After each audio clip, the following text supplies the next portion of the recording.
When most players think about dominating the Immortal Realm, they're picturing swords, spells, and slaying massive bosses. But today, we're stepping completely away from combat.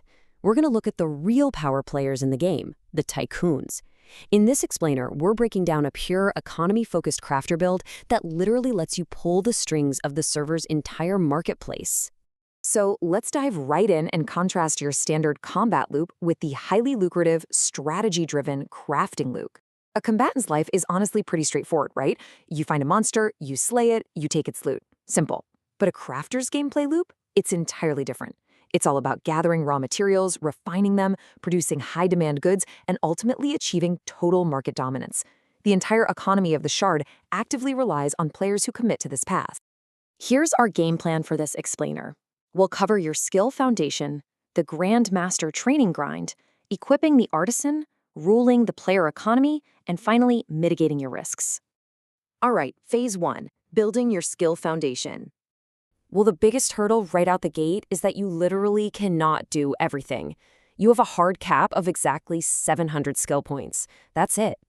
This forces some really strict strategic specialization. You can't just be the master of every single trade in the game on one character.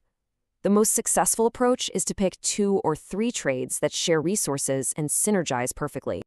If you go the standard smith-focused route, you're obviously going to max out blacksmithy, mining for your material independence, and tinkering so you can make your own tools and lockpicks. But here's the real kicker. You also want to invest about 80 points into magery. Why? So you can cast recall and teleport directly to your resource mining sites. It's all about creating a completely self-sustaining production machine. Now, if metal isn't really your style, you can absolutely swap out those trades. You could go for a tailor-focused build or maybe a carpenter-focused path. But you have to be super careful with your points here.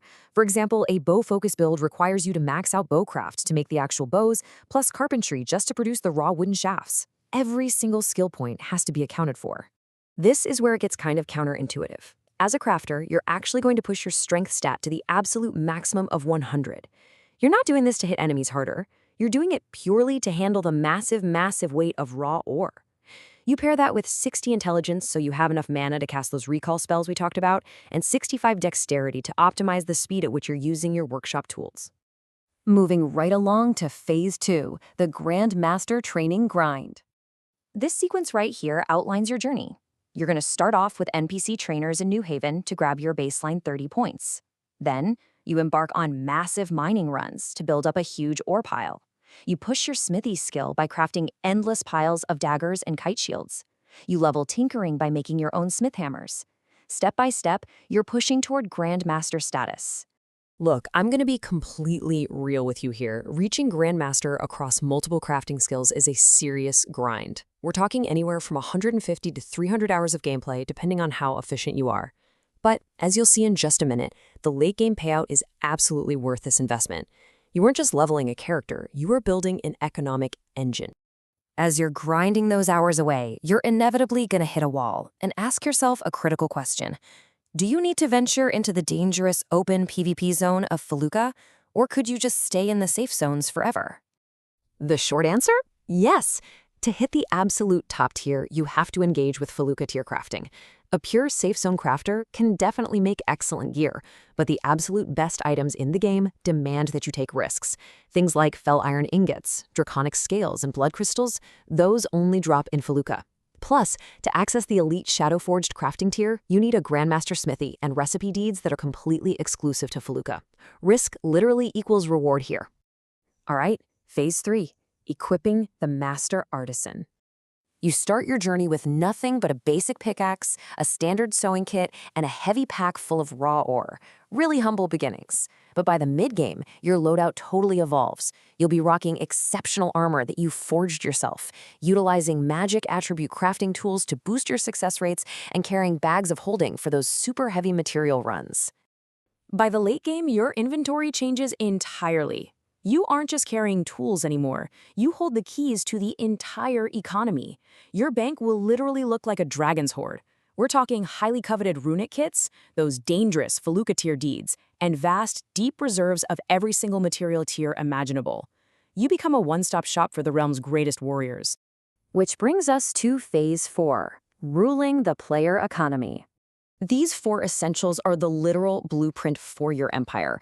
First, you secure a physical house with anvils and forges. Second, you stock those raw materials in massive bulk. Third, and this is absolutely crucial for visibility, you must place a player vendor near a high-traffic area, like a major bank. Finally, you leverage the global auction house for your highest-value big-ticket items. That is how you lock in a loyal customer base. Your income stream goes through a massive transformation. Early on, you're just trying to survive, selling simple raw ore and ingots to NPC merchants. In the mid-game, you transition to selling exceptional gear to other players. But the late game, that's where you command the market. You're dealing in high-tier custom commissions, producing full Shadowforged sets, and raking in the gold. Listen to this, because this is the ultimate payoff for all that grinding. A Grandmaster Smith with Shadowforged access can actually sustain their entire virtual empire on just 2 to 3 high-priced commissions a week. That's staggering. Once your reputation is established through word of mouth, players will come directly to you with deep pockets. It's the absolute proof that the 300-hour hustle pays off in spades. Finally, Phase 5, mitigating risks for profit. To keep all that wealth, you have to cover your blind spots. Crafters are not combatants. You're going to suffer from incredibly slow combat and low HP. So how do you fix that? You hire an escort when you go to dangerous zones. You push that strength stat high so you can take a hit while running for your life. You mine your own early materials to keep costs down. And most importantly, keep those vendors strictly in safe, high-traffic zones so your stock is never exposed to thieves. The beauty of this build is that it's highly adaptable. You're never truly locked in. You can always respec your character if the market shifts. You might decide to pivot toward a scribe-focused playstyle by picking up Inscription, or you might realize you need to swap in some basic combat skills just to survive solo gathering runs in Felucca. Always be ready to adapt to what the server needs.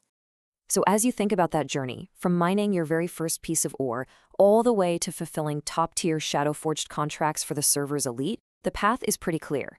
It takes strategy, immense dedication, and a really sharp mind for business.